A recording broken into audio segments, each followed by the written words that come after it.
Salut à tous, bienvenue dans cette vidéo. Je suis très content de vous retrouver. Comme vous avez remarqué, ça fait une dizaine de jours, je n'ai pas pu poster de vidéo, ni de débrief, ni sur l'actualité, ni sur autre chose. Je vais vous expliquer pourquoi. C'est que j'ai failli mourir du Covid. Je n'avais jamais attrapé le Covid, ni en 2019, ni en 2020, ni en 2021, ni en 2022. Et voici, il y a une dizaine de jours, j'ai attrapé le Covid.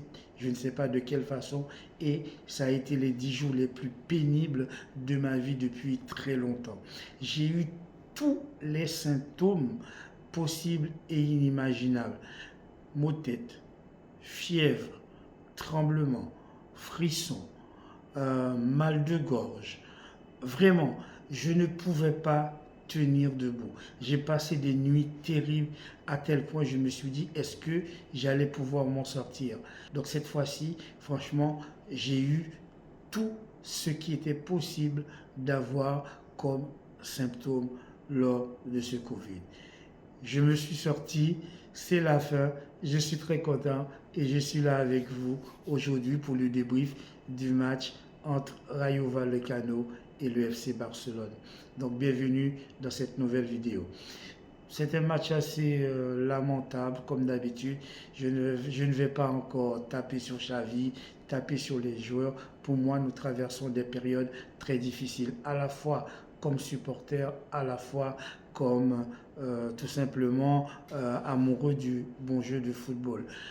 Le temps où le FC Barcelone pouvait produire un football intéressant, ce temps est révolu. Nous sommes obligés de faire avec ce que nous avons.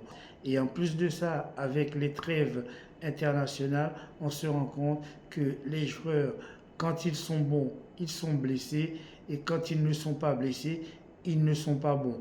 Donc c'est autant vous dire qu'il est très difficile pour nous de produire du football. Nous avons des joueurs pourtant qui reviennent comme De Jong, comme Pedri, et on est bien obligé de constater que De Jong n'est pas à son niveau, c'est normal. Ça fait très longtemps qu'il n'a pas joué, ça fait très longtemps qu'il a été blessé. On ne peut pas attendre à ce que De Jong soit à son top niveau.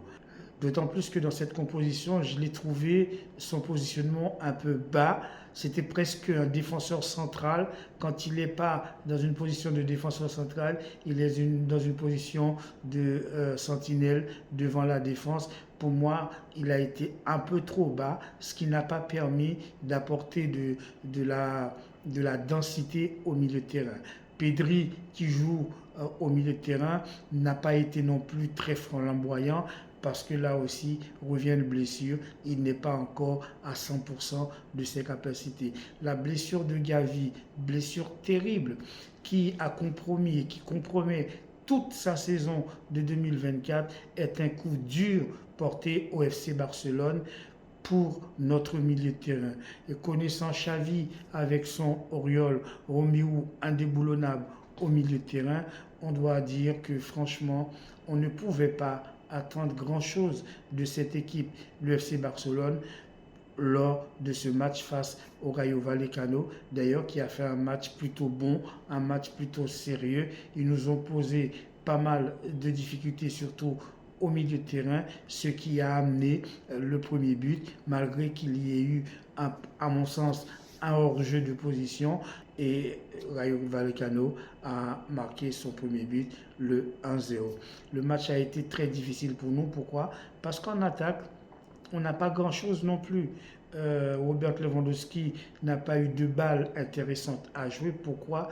Parce que sur le côté, il manquait un joueur comme Joao Félix qui était resté sur le banc. Je ne sais pas pourquoi, il ne me semble pas que Joao Félix a beaucoup joué avec le Portugal. Je ne sais pas pourquoi il était sur le banc, mais il n'a pas débuté le match et cela nous a porté préjudice. Lamine Yamal sur son côté n'a pas été très bon. Il a eu quelques balles à jouer. Il a réussi une seule action où il a éliminé 2-3 joueurs et ainsi apporté, n'est-ce pas, un surnombre. Sinon, Lamine Yamal n'a pas été à chaque fois décisif sur son côté. Et pour moi, Ferran Torres également est passé à côté de son match. Il n'a rien apporté à cette équipe en attaque.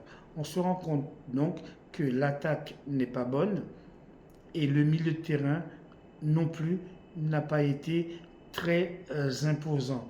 Face à une équipe telle que la Rayo Vallecano, normalement, on dispose des joueurs importants qui soient capables d'apporter, n'est-ce pas, un football un peu différent.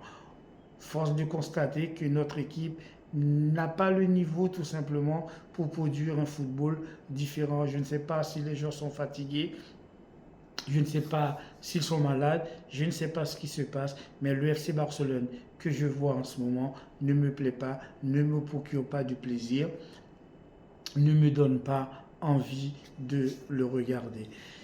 Après le 1-0, Xavi va faire quand même quelques changements. Il va faire rentrer Gundogan, il va faire rentrer également Joao Félix et il va sortir Oriol Romeu et Ferran Torres. Cela ne va pas nous permettre d'égaliser tout de suite, mais ça va changer littéralement la physionomie du match, en tout cas pour ce qu'il s'agit de notre jeu. Notre football va devenir un peu plus meilleur, nous allons presser un peu plus haut et on va se mettre donc à dominer ce match comme nous aurions dû le faire dès le début du match.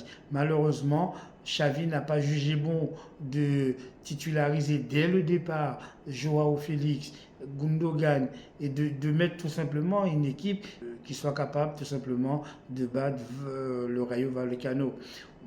Des fois, je me dis pourquoi on essaie de faire tourner alors que nous n'avons même pas des joueurs pour pouvoir battre les équipes les plus faibles du championnat. Et malgré ça, on fait tourner. On fait tourner pourquoi? Je ne sais pas. Heureusement, on va réussir à égaliser sur une action, donc un centre.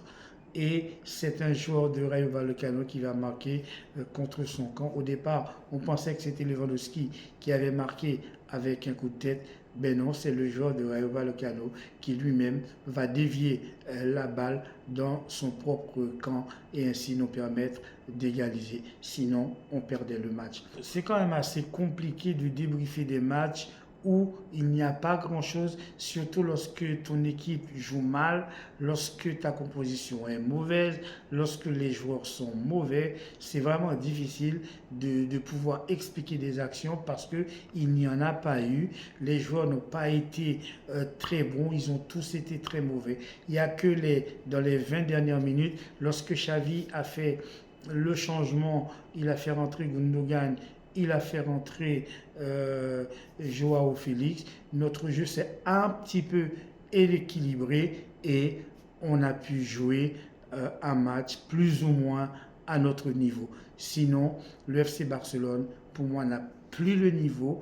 J'espère vraiment que cette situation ne va pas y perdurer parce que ce n'est pas en jouant comme ça, je le dis tout le temps, je le dis encore une fois, je sais que cela ne plaît pas tout le temps lorsque je le dis, mais c'est la vérité, notre équipe n'a pas le niveau en ce moment, que ce soit en championnat, que ce soit en Ligue des Champions, que ce soit en Coupe du Roi, etc.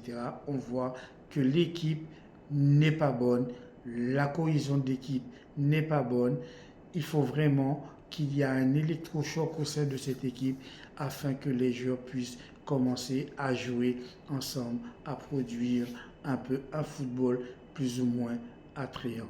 Car en ce moment, c'est vraiment très compliqué pour nous. On n'arrive pas à marquer des buts, on n'arrive pas à produire. Le but, ce n'est pas de gagner tout le temps. On peut perdre un match avec la manière, perdre un match avec l'envie de montrer à votre supporter que vous êtes là pour jouer au football. Or, aujourd'hui, ça n'a pas été le cas. On a fait comme on fait d'habitude, c'est-à-dire ronronner avec la balle, faire des passes comme ça, devant, en arrière, sur les côtés, sans jamais apporter le danger sur le but du Rayo Vallecano. Malheureusement, match nul entre Rayo Vallecano et le FC Barcelone sur un score de 1 partout. C'est tout pour aujourd'hui. Restez branchés, restez connectés, abonnez-vous, activez la cloche de notification pour avoir mes vidéos. Remerciements encore à tous mes abonnés et je suis très content de vous avoir retrouvé. Passez une excellente journée. À très bientôt. Ciao.